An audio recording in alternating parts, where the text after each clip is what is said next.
welcome to the deep dive. Wow, you guys sent in some really intense stuff. It's a UK inquiry into alleged war crimes by British Special Forces in Afghanistan between 2010 and 2013. So we're going to be unpacking some pretty serious accusations here. Right. All based on testimony from 7 anonymous Special Forces witnesses. Buckle up, folks. Yeah, this is going to be a wild one. Because this is a glimpse into a world that's usually totally shrouded in secrecy. Yeah, absolutely. I mean, even though these testimonies aren't firsthand accounts of the alleged crimes, they're still like a really valuable window into the culture and potential actions of these elite military units, right? I mean, we're dealing with a high-pressure, high-stakes environment. Absolutely. So it's super important to dissect both the accusations themselves, but also the context. Right, it's not just what's being said, but the whole system at play. Yeah, for sure. So this whole inquiry, that claimed that one SAS squadron killed 54 people in suspicious circumstances. Oh, wow.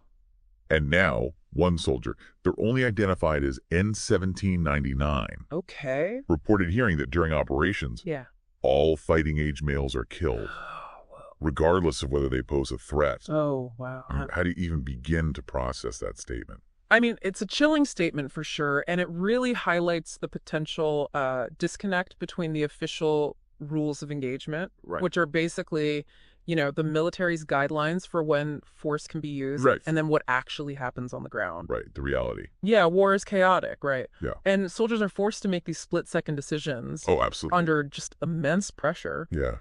But this testimony, it makes you ask the question, were these alleged actions, were they isolated incidents, or was this part of something bigger, something maybe even unspoken, you know? Yeah, like a policy, an unspoken policy. Yeah, exactly. Yeah, and it gets even more disturbing because N1799 also mentions alleged executions of individuals who were already restrained. Oh, wow. Sometimes they would even put a pillow over the head before shooting.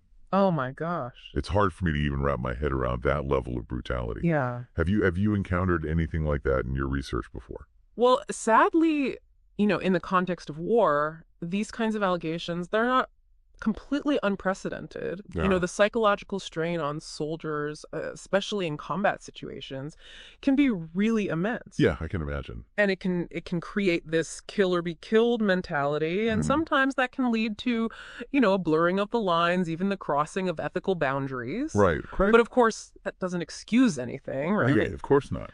The inquiry still needs to determine if these alleged actions were the result of like individual decisions, or if there was a more systemic problem going on. Right, so we're not just talking about maybe a few bad apples, but potentially like a rotten barrel. Yeah, it's too early to say for sure, but the possibility is definitely there. And that's why these testimonies are so important, you know? They're this rare glimpse into a world that's usually totally hidden from public view. Absolutely. And this is where it gets really, really interesting. Okay, so the documents talk about something called dropped weapons. Dropped weapons. It's essentially planting evidence like munitions on victims to justify the killings. Oh, wow. And get this, they even had a nickname for it. Really? Mr. Wolf. Mr. Wolf. Like the fixer in Pulp Fiction. Yeah, like the cleaner. Yeah. It's almost too bizarre to believe. It's a chilling detail for sure, and it really does point to a potential culture of cover-up. Yeah. And that they would use like a pop culture reference. Yeah, Mr. Wolf. Mr. Wolf. Yeah, it's so jarring. It's too casual. Way too casual. Like they're totally detached from how serious this actually is. Right. And there's like almost like a disturbing lack of concern for what might happen because of what they're doing. It's like they're living in a movie. Yeah. And they don't realize that their choices have real world impact. Exactly. Yeah. The inquiry needs to determine whether this whole dropped weapons practice was a one-time thing, or if it was part of a systematic attempt to cover up these extrajudicial killings. Right. And if it was systematic, then who was calling the shots? Yeah. Was this something that was happening just at the squad level? Or was there pressure coming from higher up the chain of command? That's one of the central questions the inquiry needs to answer. Figuring out like the chain of command and who was really responsible for all of this is crucial for determining, you know, who should be held accountable. Absolutely. Yeah. Was this a case of rogue units acting on their own? Right. Or was there, you know, maybe even some tacit approval? Right. Or even encouragement. From higher ranking officers. And that brings us to another really key point. In 1799, actually reported all these concerns to superior officers, Okay. but admitted to being worried about their own safety Wow. for speaking up. That's scary. Yeah, if even elite soldiers are afraid to speak out, what does that say about the culture within these units? That's a good question. Yeah. It really points to this culture of silence, where soldiers, they might feel pressure to just go along with things and not make waves. Yeah. Even if they see something that's wrong or they suspect that something bad is happening. Right. And this fear of what might happen to them if they speak up, that can make it almost impossible to uncover the truth. Right. And to hold people accountable. So we've got potential extrajudicial killings, possible cover-ups, a culture of fear. It's a lot. It's like we're peeling back the layers of an onion. Every layer is more troubling than the last. Yeah. Where do we even go from here? Well, we need to keep digging into these testimonies, looking for patterns and corroborating evidence. Another soldier, this one is known as N2107. Okay. He said he couldn't believe the reports claiming that they let detained suspects back into compounds only for them to then pick up weapons and attack the unit. That does sound incredibly suspicious. Right. It's almost like a prefabricated justification for using lethal force. Exactly. Yeah. It really calls into question how accurate and reliable the reports coming out of these operations actually were. Yeah, like was there an attempt to create a narrative that made the use of lethal force seem justified even if it wasn't? That's what it seems like. So how do you even start to investigate something like this? Especially when we're talking about elite military units that operate in such secrecy. It's a huge challenge. Yeah. These units, they're all about being able to operate in the shadows. Right. And there's this intense sense of brotherhood and loyalty that can make it almost impossible for anyone to speak out against their comrades. Right, against their own. Yeah, but that doesn't mean it can't be done. The truth has a way of coming out eventually. Yeah, hopefully. One thing that really strikes me is the potential for conflict. Oh, yeah. Between different special forces units. Yeah, absolutely. The documents mention a commanding officer who didn't report the allegations directly because he was worried it would look like mudslinging. Oh, wow. That's really interesting. It shows how complicated it is to do an internal investigation, especially in such a competitive environment. Right. These units, they often work really independently. Right. And there can be rivalry and distrust between them. Yeah. A lot of it. So how can you expect an impartial investigation when you've got all this going on between these different units? Exactly. It almost seems like they're more concerned with protecting their own reputations than actually uncovering the truth. That's a valid concern. Yeah. It really makes you wonder if an internal investigation can ever truly be independent and objective. Maybe an independent inquiry led by people who aren't in the military at all would be more likely to find out the truth without fear or favor. Right, without any bias. Yeah. That makes a lot of sense. But even then, you're still dealing with this culture of secrecy and this reluctance to speak out, right? You are. It's a tough nut to crack, for sure. Yeah. But look, the fact that these testimonies even came to light at all, Yeah. that tells me that there are at least some people inside the special forces who are willing to break the silence and tell the truth. Right. And that's going to give us some hope, right? That's a good point. Yeah, that's a good point. Yeah. So there's at least a glimmer of hope there. Yeah, I think so. Yeah, that people are willing to come forward and speak out. Yeah. That's a good thing. It is. Yeah, it's definitely complicated, that's for sure. Yeah. A lot of factors at play here.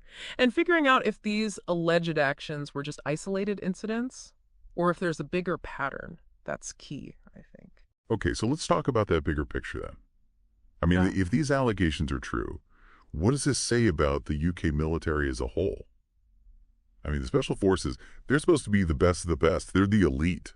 You've hit on a crucial point there. You're right. The Special Forces are often seen as like the pinnacle of military professionalism. They're held to a higher standard. Right. So if these allegations are true, it would, without a doubt, damage the reputation of the UK military. Yeah. And not just domestically, but internationally as well. It almost feels like a betrayal of trust, doesn't it? Yeah. I mean, we put so much faith in our military to uphold the law, to protect us. But what happens when the people we trust with that power, what happens when they abuse it?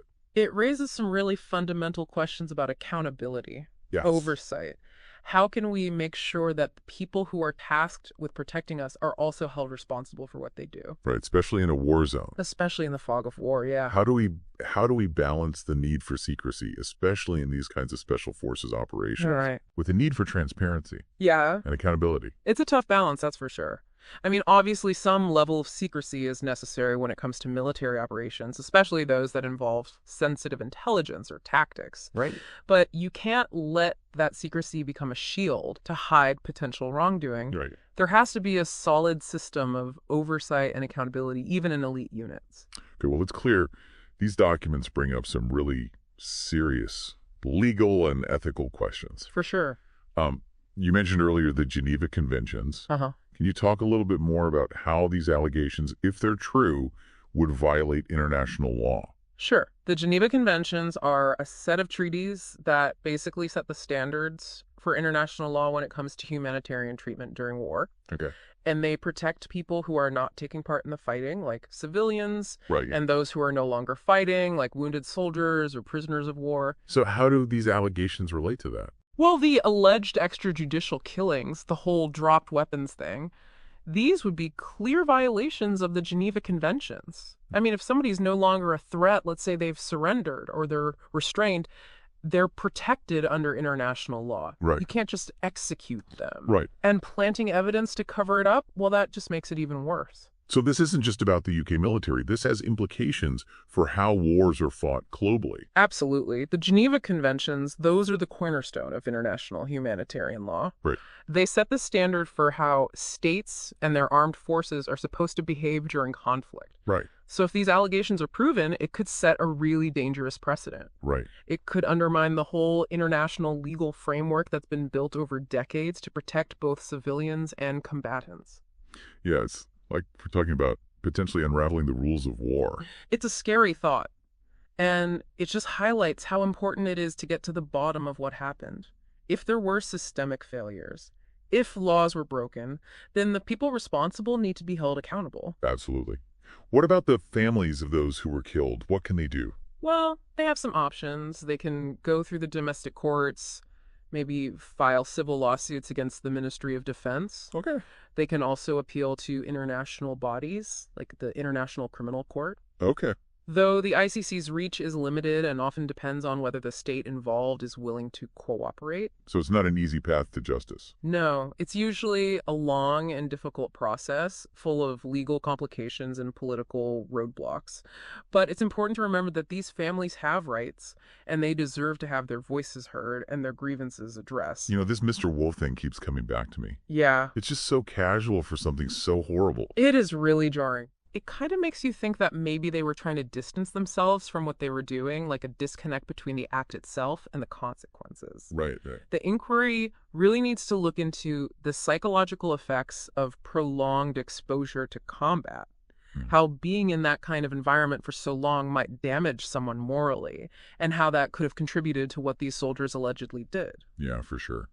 What stood out to you the most from these documents? Well, one thing that's really troubling is that N1799 reported these concerns back in 2011. Right. But it took years for a formal inquiry to be launched. Yeah, why is that? That's a big question. What was going on during that time? Were there attempts to shut people up or to cover things up?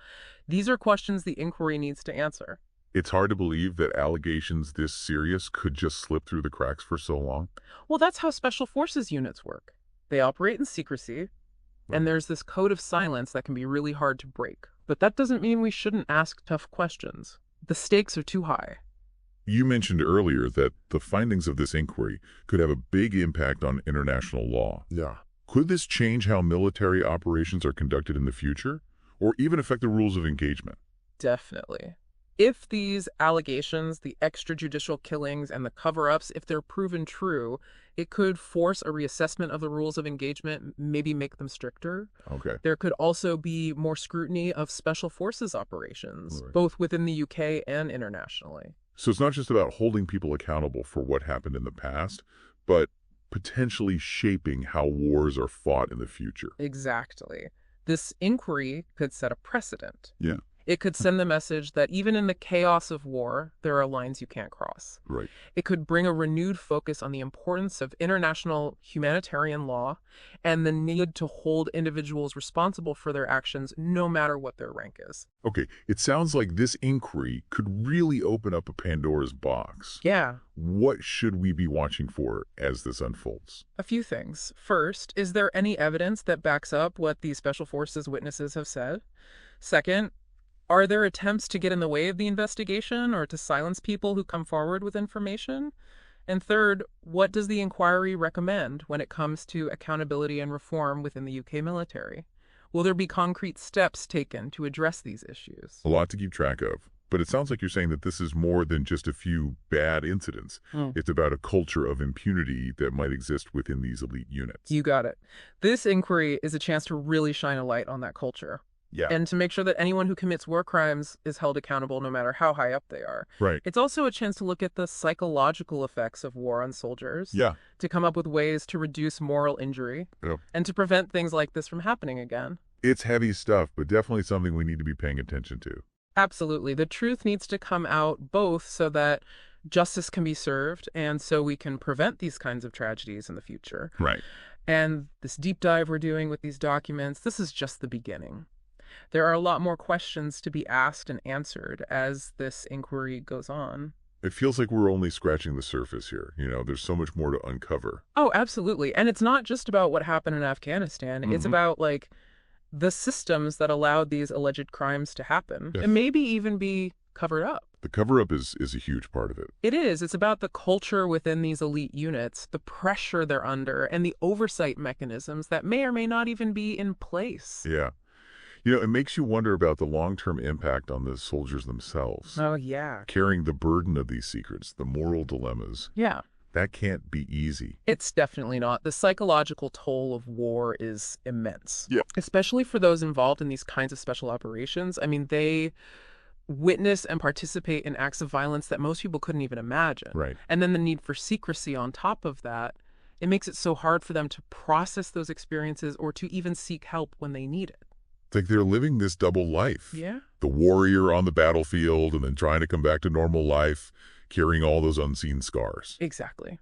And the lack of transparency around these operations, it makes it even harder for them to reconcile what they did with who they are, with their sense of self or even with society's values. Yeah, it's a really tough situation.